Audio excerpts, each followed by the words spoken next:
చిత్తూరు జిల్లా పుత్తూరులో దారుణమైనటువంటి సంఘటన చోటు చేసుకుంది.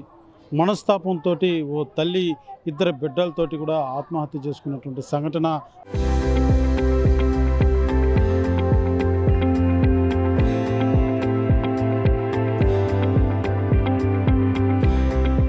తీవ్ర ఆవేదన కలిగించింది పుత్తూరులో అని చెప్పాలి.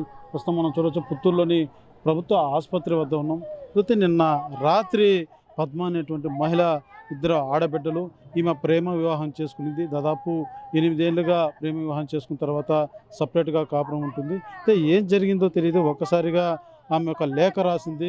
ఆ లేఖలో నా యొక్క భర్త పూర్తిగా బాధ్యత రహితంగా వ్యవహరిస్తున్నాడు, నా కుటుంబాన్ని పిల్లల్ని కానీ నన్ను కానీ సరిగా పట్టించుకోవడం లేదంటూ కూడా ఆవేదన వ్యక్తం చేస్తూ ఆమె రాసినటువంటి లేఖ ప్రతి ఒక్కరిని కూడా కంటతడి పెట్టిస్తుందని చెప్పాలి.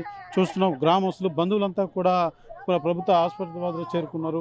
చూస్తున్న వాళ్ళ తల్లిగారు బోరున విలపిస్తున్నటువంటి పరిస్థితి కనబడుతుంది. ప్రతి ఒక్కరు కూడా కంటతడి కారుస్తున్నటువంటి పరిస్థితి మాత్రం నెలకొందని చెప్పాలి. ఎందుకంటే ఇద్దరు బిడ్డలు ఎంతో చూడ చక్కగా ఉన్నటువంటి ఇద్దరు ఆడబిడ్డలు ఉన్నారు.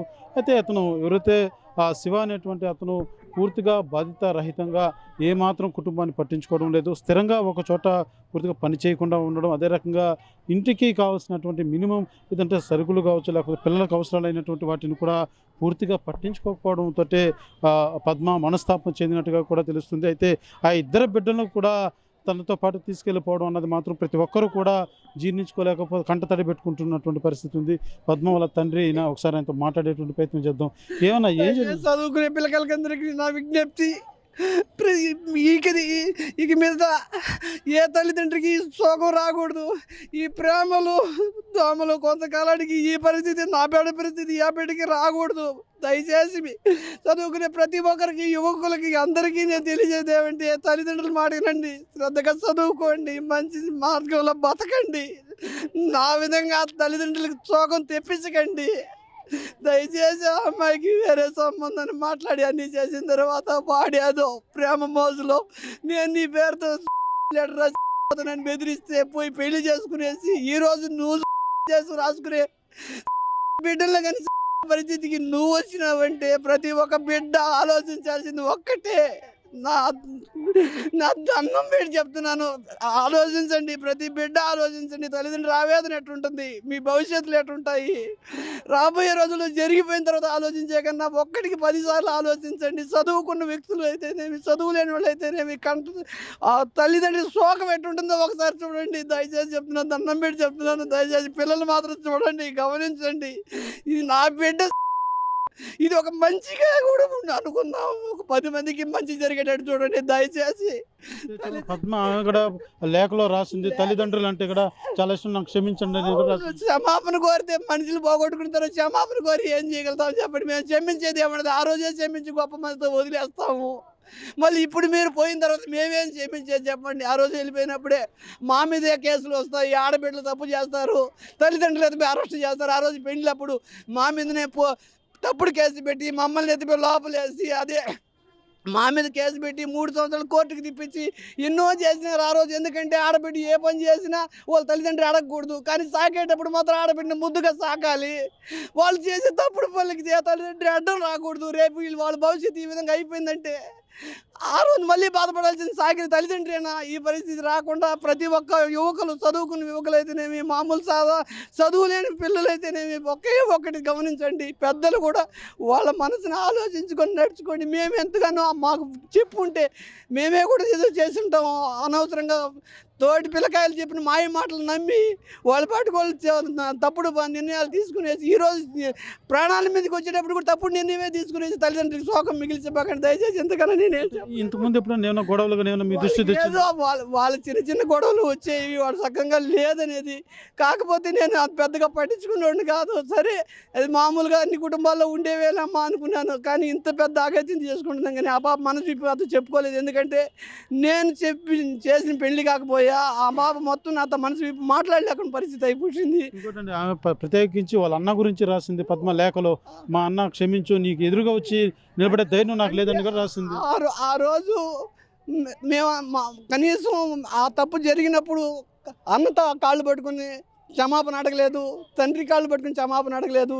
ఆ అబ్బాయి నేను ఇష్టపడిపోతున్నాను, నా ఇష్టపూర్వకంగానే పోతున్నానంట పోయింది కాబట్టి. కనీసం మన అన్న కాళ్ళు కానీ నన్ను పోలీస్ స్టేషన్లో పెట్టి ఎస్ఐ నన్ను కొట్టినాడు ఎందుకంటే విషయం తెలియకుండా, అదేం జరిగిందో తెలియకుండా నీ పెంపకం మంచిది కాదని నన్ను చెంపదెబ్బలు కొట్టినాడు.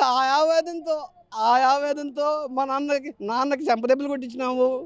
మనం అన్నకి క్షమాపణ కాళ్ళు పట్టుకొని క్షమాపణ అడగలేదు. అందుకోసం అన్న మాట్లాడేవాడు కాదు. నేను వెళ్తా ఉన్నాను, నా భార్య వెళ్ళేది. మా అత్తమ్మ వచ్చిన పింఛన్ డబ్బు అంతా ఎత్తుకు ఆ పాపని పోషించింది, కుటుంబాన్ని పోషించింది. ఈరోజు ఆమెతో కొన్ని చెప్పి బాధపడకూడదు. ఇప్పుడు ఆ జరిగిపోయిన తర్వాత అన్నీ బయట వస్తున్నాయి, కానీ ముందు ఎవరు ఆమె చెప్పుకునేది కాదు. ఇప్పుడు బాధపడతా చెప్తా ఉన్నారు, కానీ ఇంత పెద్ద అగత్యం చేసుకుని అనుకోలేదు. ముందు సంబంధం కూడా చూసారా మీరు? వేరే సంబంధం, అమెరికాలో 7 లక్షల రూపాయలు సాఫ్ట్వేర్ ఇంజనీర్కి సంబంధం చూసాము. ఎంగేజ్మెంట్ అయ్యింది. ఎందుకంటే ఇద్దరు పిల్లలకి ఒకేసారి ఎంగేజ్మెంట్ చేసి పెళ్లి చేయలేక 3 నెలల తర్వాత పెళ్లి చేద్దాం అనుకునేసి వాళ్ళ పెద్దలు మేము కలిసి, అబ్బాయి వాళ్ళ పెద్దలు మేము కలిసి ఇంట్లోనే ఎంగేజ్మెంట్ చేసుకున్నాము.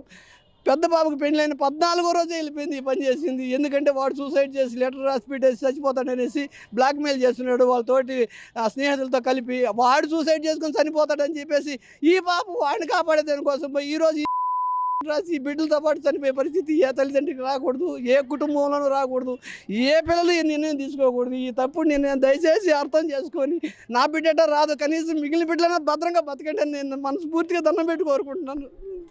ప్రధానంగా నా బిడ్డలాగా మరో బిడ్డ ఎవరూ కావద్దండి, దయచేసి ప్రేమ దోమనెసని లేనిపోని మాయ మాటలు నమ్మి జీవితాలు పోగొట్టుకోవద్దంటూ కూడా ఆ తండ్రి ఆవేదన వ్యక్తం చేస్తున్నటువంటి పరిస్థితి ఉంది. ఆయన పలకరిస్తే చాలు వాళ్ళ కన్నీటి గాథ అది చెప్పలేనటువంటి పరిస్థితి అని చెప్పాలి. ఎందుకంటే మంచిగా సాఫ్ట్వేర్ ఉద్యోగం చేసేటువంటి అమెరికా సంబంధం కూడా తన బిడ్డకి గతంలో తెచ్చాడు. అప్పుడు ఒక ఎంగేజ్మెంట్ కూడా చేసినటువంటి పరిస్థితి. అయితే ఇలా కాదనుకొని ప్రేమించినటువంటి వ్యక్తితో పోయి నేను సంతోషంగా ఉంటానని ఈరోజు ఈ పరిస్థితికి వచ్చి తల్లిదండ్రులు బోరున విలపిస్తున్నటువంటి పరిస్థితి ఉంది. ఏమో ఎలా ఉండేదమ్మా, నీకేమైనా చెప్పిందమ్మా? నాకేం చెప్పేది లేదు నాయనా, నేను నెల అయిపోయింది నేను మాట్లాడి కూడా. నైను అమ్మా మేమేం మాట్లాడలేమమ్మా. ఒక్కరు కూడా ఎవరిని పలకరించేటువంటి పరిస్థితి కూడా లేదు. ప్రతి ఒక్కరు కూడా చాలా ఆవేదన వ్యక్తం చేస్తున్న కన్నీటి పర్వతం అవుతున్నటువంటి పరిస్థితి ఉంది. అయితే తన బిడ్డకు మంచి సంబంధం తెచ్చినా కూడా తను కాదనుకొని ప్రేమ వివాహం కోసం వెళ్ళి ఈరోజు మా మధ్యన లేకుండా అయిపోయింది. మేము క్షమించేదానికి కూడా మేము ఆ రోజే మేము వదిలేసాము. మేము ఎప్పుడు కూడా ఎక్కడున్నా కూడా సంతోషంగా ఉండాలని సరే మేము కోరుకున్నాము. ప్రేమించిన వాడు చనిపోతానని చెప్పేసి బెదిరిస్తే వెళ్ళి అతను కాపాడేదానికి వెళ్ళి ఇవాళ మాకు లేకుండా తను చనిపోవడం అనేది మేము జీర్ణించుకోలేకపోతున్నాం, మేము ఎలా బతకాలంటూ కూడా ఆ తల్లిదండ్రులు ఆవేదన వ్యక్తం చేస్తున్నటువంటి పరిస్థితి ఉంది. అదే రకంగా ముఖ్యంగా తండ్రి తను తెలియజేస్తున్నాడు. ప్రతి ఒక్కరు కూడా నేటి తరంలో యువత సోషల్ మీడియాలోనో లేకపోతే ఇతర వాటికి దానికి లోనయ్యి తల్లిదండ్రులు మాట వినకుండా జీవితాలు నాశనం చేసుకుంటున్నారు. ప్రతి ఒక్కరూ నా బిడ్డ చనిపోయినటువంటి విధానం చూసి దీన్ని మెలుచుకొని అర్థం చేసుకొని ఇకనైనా బాగా ఉండాలంటూ కూడా ఆ తండ్రి ఒక మెసేజ్ కూడా తెలియజేస్తున్నటువంటి పరిస్థితి కూడా కనబడుతుందని చెప్పాలి. అయితే పుత్తూరులో ఈ సంఘటన మాత్రం పుత్తూరు నగరవాసులంతా కూడా ఒక బరువెక్కినటువంటి గుండె భారంతో నిండిపోయిందని చెప్పాలి. ఎందుకంటే ఇద్దరు చక్కటి ఆడపిల్లలు, అదే రకంగా తల్లి, ఒక్కసారిగా ముగ్గురు మృతి చెందడం అనేది మాత్రం ఒక చాలా విషాద సంఘటన ఇది. పుత్తూరు నగరంలోని ప్రతి ఒక్కరూ కూడా ఎంతో ఆవేదన వ్యక్తం చేస్తున్నటువంటి పరిస్థితి కనబడుతుంది. బంధువులు మాత్రం హాస్పిటల్ వద్ద ఒక శోక సందంలో మునిగిపోయినటువంటి పరిస్థితి మాత్రం నెలకొనింది.